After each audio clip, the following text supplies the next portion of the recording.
Keep an eye on the lights, watch out for wheel spin, let's nail this stuff.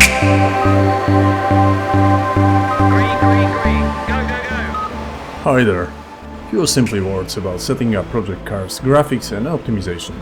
In the racing genre, our rule of thumb always should be not the best possible and highest playable frame per second, but lowest frame time. Why? Because that guarantees smooth and rock-steady gameplay. And that's all we need in simulation games. Let's check it in single player with just one car on track to measure our steady FPS number and potential best settings. As reference, without anti-AA, I've got average over 170 frames, but with quite bad picture. Then turning multi-sampling, we can notice improvement with FXAA turned on. That's good, we can use it later.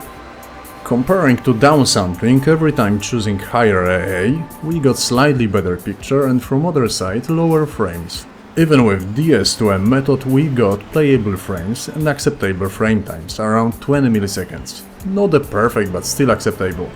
Let's find how improve game in this area.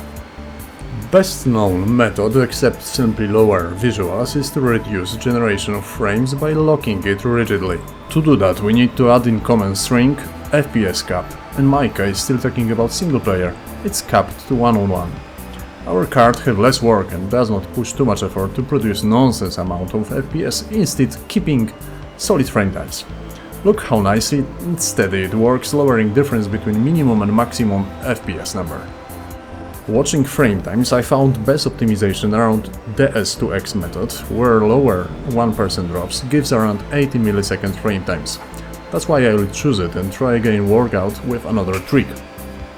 Simply I've tried switching off FXAA in-game and turning it in NVIDIA panel. A scene that gives me great FPS improvement together with frame times.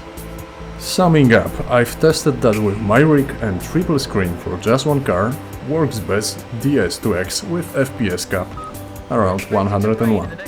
Let's check how it works with tough conditions on track and 20 cars on grid. Having all settings with demanding circumstances, we need to lower FPS cap, which looks best with 91 FPS. Once again compare our results.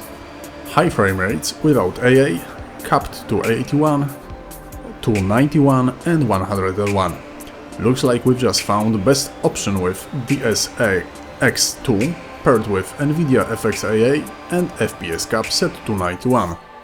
Take a look at the final table with all results. Please consider frame times as a main objective. Keep it low to minimize input lag. Have a great time with project cars, thanks for watching.